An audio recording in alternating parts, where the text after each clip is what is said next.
Hello everyone, स्वागत है आप सबका मेरे यूट्यूब चैनल विकृति का विज्ञान में। आज एक नया फीवर लेके हम हाजिर हैं।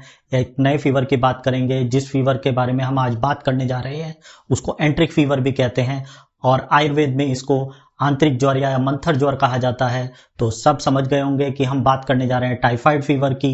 क्यों इसे एंट्रिक फीवर कहा जाता है? क्योंकि ये बेसिकली इंटेस्टाइन को इन्वॉल्व करता है, यानी डिजीज की पैथोजेनेसिस कहाँ डेवलप करती है, इंटेस्टाइन में। इसीलिए आयुर्वेद में इसको, क्योंकि ये आंत्र का यानी इंटेस्टाइन का इन्वॉल्वमेंट करता है, इसलिए आंतरिक ज्वर का नाम दिया गया है।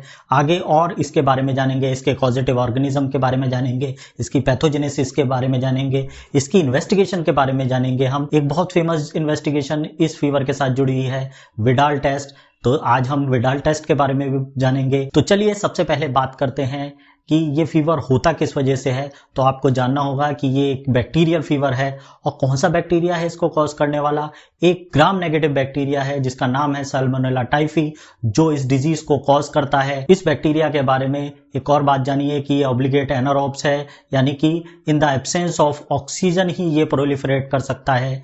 ये जो फीवर होता है या ये जो बैक्टीरिया बॉडी में ट्रांसफर करता है उसका route of transmission feco oral route है, यानी कि कंटेमिनेटेड फूड और वाटर के थ्रू ओरल रूट से ये बॉडी में एंट्री करता है और एक बार एंट्री करने के बाद इंटेस्टाइन में पहुंच के पैथोजेनेसिस को डेवलप करता है, जिसके कारण से पेशेंट को फीवर आता है, जीआई सिम्टम्स दिखते हैं उसमें। तो चलिए पैथोजेनेसिस ऑफ टाइफाइड फीवर की बात करते हैं। तो जैसे कि मैंने पहले ही बताया कि कंटेमिनेटेड फूड और वाटर के थ्रू ये बैक्टीरिया बॉडी में एंट्री करता है। बॉडी में एंट्री करने के बाद ये इंटेस्टाइन में पहुंचता है और वहां इंटेस्टाइनल एपिथेलियम के थ्रू ब्लड में एंट्री कर जाता है। ब्लड में एंट्री करने के बाद ये बॉडी के वेरियस ऑर्गन में पहुंचता है, जिसमें लीवर और स्प्लीन भी हैं।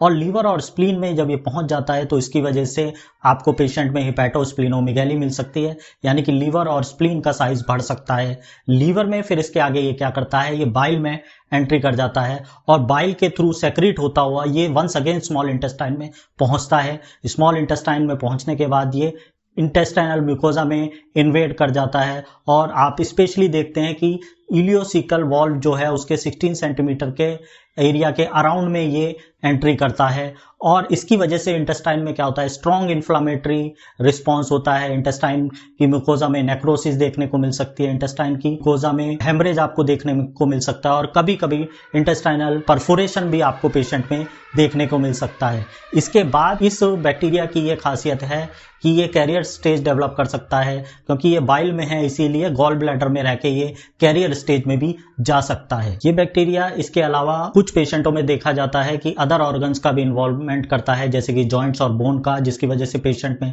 ऑस्टियोमाइलाइटिस हो सकती है, आर्थराइटिस हो सकती है। इसके अलावा ये कॉलिसिस्टाइटिस यानी गॉल ब्लैडर का इन्फ्लामेशन कॉज कर सकता है, पैंक्रियाटाइटिस यानी पैंक्रियाज का इन्फ्लामेशन कॉज कर सकता है और कुछ पेशेंट में ऑर्काइटिस भी देखने को मिलती है। तो बेसिकली इंटेस्टाइनल इन्फेक्शन के अलावा और अदर ऑर्गन्स को भी इन्वॉल्व कर सकता है। तो चलिए टाइफाइड फीवर के क्लिनिकल फीचर्स की बात करते हैं। तो बेसिकली अगर हम क्लिनिकल फीचर्स की बात करें तो ये 4 वीक की डिजीज आपको इसको मानना चाहिए। फर्स्ट वीक जो इंक्यूबेशन पीरियड का वीक है, यानी उस वीक में आपको कोई खास साइन एंड सिम्टम पेशेंट में नहीं देखने को मिलते। बेसिकली जो डिजीज के साइन एंड सिम्टम हैं वो सेकेंड वीक से स्टार्ट होते हैं। तो सेकेंड वीक में सबसे पहले हम जिस साइन एंड सिम्टम की बात करें तो फीवर देखने को मिलता है पेशेंट में। अब इस फीवर की कुछ कैरेक्टरिस्टिक्स फीचर हैं। ये फीवर ग्रेजुअली इंक्रीज करता है, यानी कि लो रेंज से धीमे धीमे जैसे जैसे टाइम बीतता है इसका टेम्परेचर राइज करता जाता है। तो ग्रेजुअली ऐसा इंक्रीज करने वाले फीवर को हम स्टेप लैडर फीवर इसीलिए इसको नाम देते हैं कि जैसे हम व्यक्ति सीढ़ी चढ़ता है उसी तरीके से फीवर दिन बीतते बीतते सीढ़ी चढ़ते हुए अपने टेम्परेचर में राइज करता है। ये इसमें कॉन्टिन्यूस फीवर होता है, यानी पेशेंट को लगातार फीवर आता है, कभी भी ऐसा टाइम पीरियड नहीं आता कि फीवर पूरी तरह से उतर जाए। तो इसीलिए इसे कॉन्टिन्यूस या रेमिटेंट फीवर कहते हैं। तो इसमें फीवर का जो रेंज है वो 102 से पेशेंट को धीमे धीमे बढ़ते हुए 105 डिग्री फ़ारेनहाइट तक जा सकता है। फीवर के अलावा पेशेंट में जीआई सिम्टम्स देखने को मिल सकते हैं। तो जीआई सिम्टम्स में पेशेंट में डायरिया भी मिल सकता है और कॉन्स्टिपेशन भी मिलता है। तो ज्यादातर पेशेंटों में कॉन्स्टिपेशन देखने को मिलता है। इसके अलावा पेशेंट में एब्डोमिनल डिस्टेंशन और टेंडरनेस भी देखने को मिल सकती है। जीआई सिम्टम्स के अलावा पेशेंट में हिपैटोस्प्लीनोमेगैली भी मिल सकती है। तो सेकेंड वीक में आपको ये सारे प्रोड्रोमल सिम्टम्स देखने को मिलते हैं। अब थर्ड वीक की हम बात करें तो थर्ड वीक में फीवर कंटिन्यूस करता है इसी कैरेक्टरिस्टिक्स फीचर्स के साथ। इसके अलावा पेशेंट में कोटेड टंग देखने को मिल सकती है। उसके अलावा कुछ पेशेंट में आपको ब्रेडिकार्डिया मिल सकता है। फेयर स्किन लोगों में आपको रेड मैक्यूलोपैपुलर रैशेज मिल सकते हैं जिनको हम रोज स्पॉट कहते हैं। तो ये टाइफाइड फीवर का एक कैरेक्टरिस्टिक्स फीचर है और फेयर स्किन पीपल में आपको क्लियरली ये विजिबल हो जाएंगे।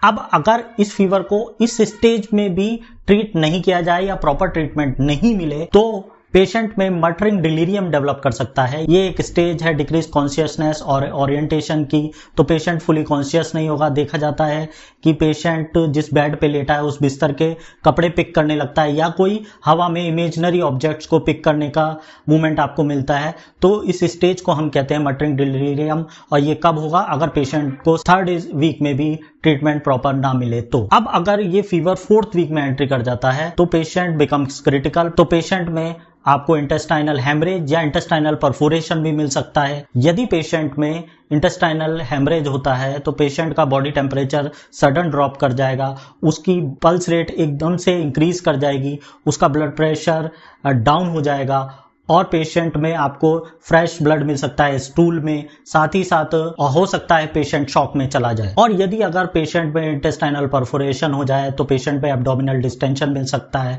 एब्डोमिनल पेन मिल सकता है, एब्डोमिनल रिजिडिटी मिल सकती है और बाउल साउंड या तो एब्सेंट या डिक्रीज्ड मिल जाएंगे आपको। तो ये टोटल 4 वीक का फीवर है और ये हर वीक के हिसाब से इसमें क्लिनिकल फीचर्स मिलते हैं। अब टाइफाइड की लैब इन्वेस्टिगेशंस की बात करते हैं। तो टाइफाइड की डायग्नोसिस बनाने के लिए और उसके सपोर्टिव एविडेंस के लिए हम बहुत सारी इन्वेस्टिगेशन करवा सकते हैं। तो सबसे पहले हम बात करते हैं सपोर्टिंग इन्वेस्टिगेशन की।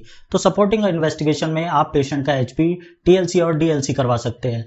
तो एचबी हम करवा सकते हैं क्योंकि इसमें इंटेस्टाइनल हेमरेज हो रहा है, स्प्लीनोमेगाली भी हो रही है तो उसकी वजह से आरबीसी का डिस्ट्रक्शन अधिक हो सकता है। तो हीमोग्लोबिन आपको पेशेंट में डिक्रीज्ड मिल सकता है। टीएलसी में आपको डब्ल्यूबीसी का काउंट कम मिलता है यानी पेशेंट में लिकोपीनिया मिल सकता है। डीएलसी में पेशेंट में इस्नोपीनिया आपको देखने को मिल सकता है। साथ ही साथ आपको लिम्फोसाइट का काउंट भी इंक्रीज मिल सकता है। अब बात करते हैं पर्टिकुलरली टाइफाइड के इन्वेस्टिगेशंस के लिए। तो सबसे पहले हम पेशेंट में ब्लड कल्चर करवा सकते हैं।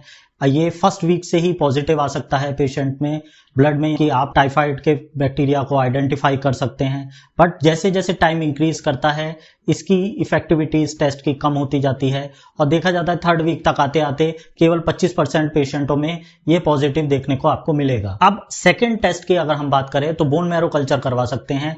ये किन पेशेंटों में करवा सकते हैं? जिनमें ब्लड कल्चर क्या है नेगेटिव आया है, उनमें हम बोन मैरो में बैक्टीरिया को आइडेंटिफाई कर सकते हैं। अब हम थर्ड इन्वेस्टिगेशन की बात कराएं तो पेशेंट में हम स्टूल कल्चर करवा सकते हैं। स्टूल कल्चर हमें सेकंड और थर्ड वीक में करवाना चाहिए। बट ये बहुत ही रिलायबल टेस्ट नहीं है क्योंकि यदि अगर स्टार्टिंग फेज है और पेशेंट को केवल इंटेस्टाइनल इन्फेक्शन है तो भी बैक्टीरिया स्टूल में पाया जा सकता है।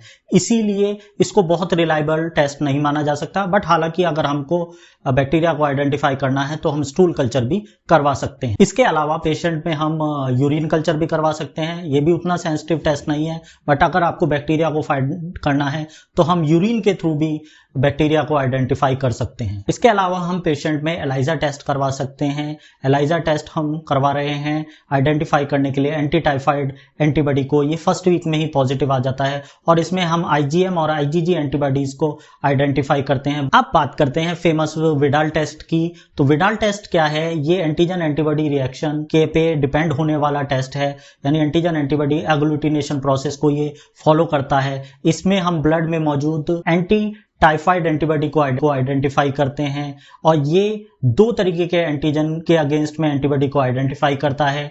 एक वो एंटीजन जो कि सोमैटिक एंटीजन है और एक है फ्लैजिलर एंटीजन जिसको हम एच एंटीजन कहते हैं। तो सोमैटिक एंटीजन का मतलब है कि जो टाइफाइड के बैक्टीरिया साल्मोनेला टाइफी के बॉडी पे प्रेजेंट होगा ऐसा एंटीजन, और एच एंटीजन जो कि फ्लैजिलर एंटीजन है यानी कि वो टाइफी के फ्लैजिला पे प्रेजेंट होने वाला एंटीजन है। साथ ही साथ ये टाइफाइड के अगेंस्ट में तो डायग्नोसिस बनाता ही बनाता है। ये पैराटाइफी की भी इस टेस्ट के थ्रू आइडेंटिफिकेशन कर सकते हैं। तो हम दोनों तरीके से क्वालिटेटिवली भी कर सकते हैं, इसको क्वांटिटेटिवली भी कर सकते हैं। तो टाइट्रेशन के थ्रू हम ये भी देख सकते हैं कि बैक्टीरिया का बॉडी में क्या लोड है। तो देखा जाता है कि 1:160 के टाइट्रेशन या उससे ऊपर का अगर टाइट्रेशन है तो ये पॉजिटिव माना जाता है कि विडाल टेस्ट पॉजिटिव है और बॉडी में टाइफाइड रिएक्शन है।